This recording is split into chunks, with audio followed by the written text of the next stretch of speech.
What if I told you that the questions that you have in your head and those conversations that you have in yourself are quietly shaping the direction of your life?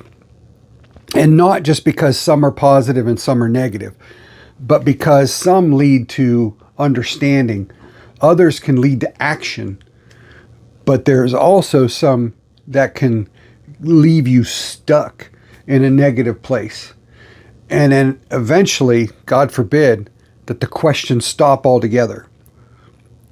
When I had a relapse and couldn't push the weight to my left side in something as silly as a golf swing, I was like, what is wrong with you? And I knew the answer. I know what's wrong with. I just wasn't accepting, but I kept asking the wrong questions. And if that happens, we really need to pay attention. But when something happens like a diagnosis or a relapse or something like that, that can shape those conversations in your head. So healthy questions, when I look at like why, what, where, when, how, who, those questions, I know everybody goes against the whys, but sometimes the whys are positive too. So let's look at some healthy questions, like, why is this happening?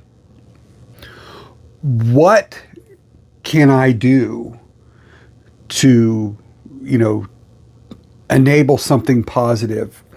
Where can I go to coordinate that? When? I have to pay attention to when my body is capable and when it isn't. And you learn those things so your questions can morph. Who can I talk to, or who can help me with that? These are all positive questions that can arise when things like this happen.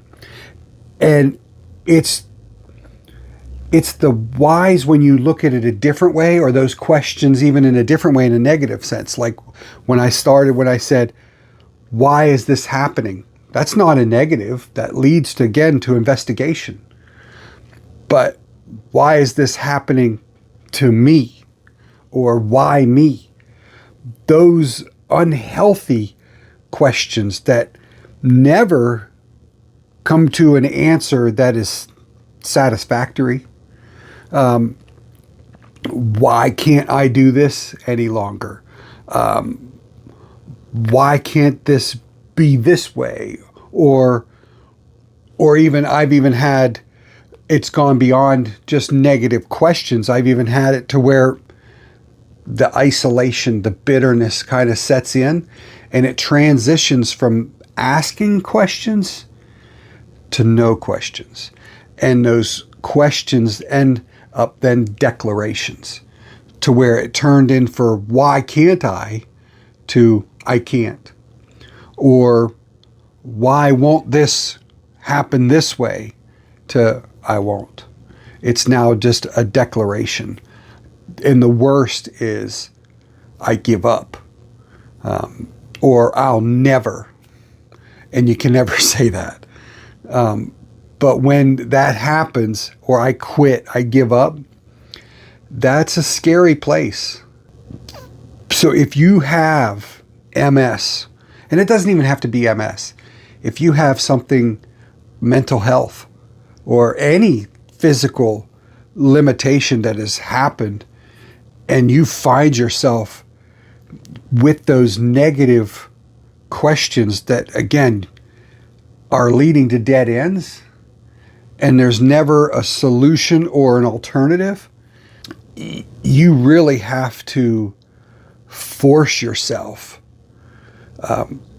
to change the question or ask again,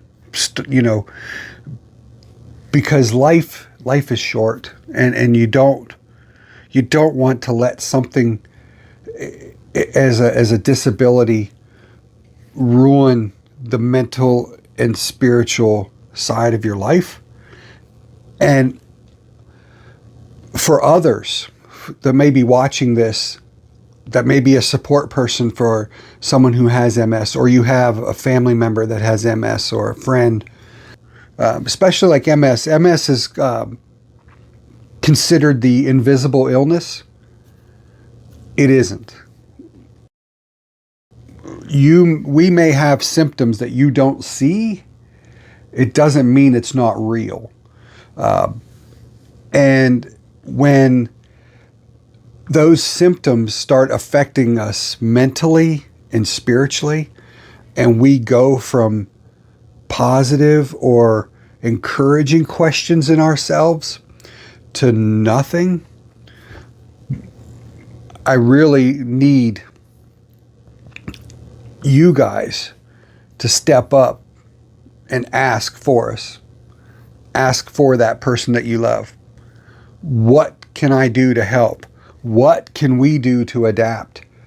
What can you still do? And let's focus on that. Get the questions started again, because it's therapeutic.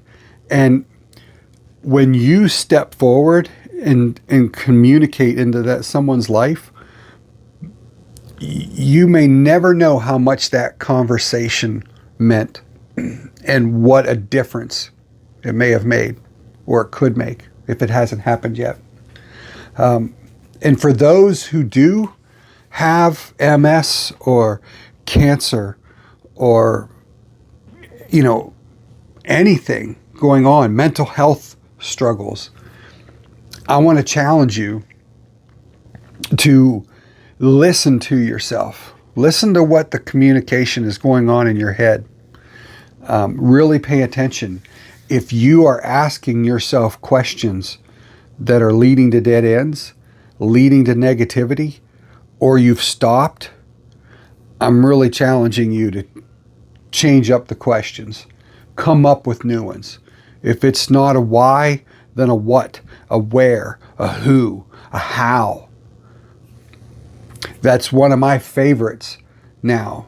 In that list of the interrogator words, how is probably my favorite.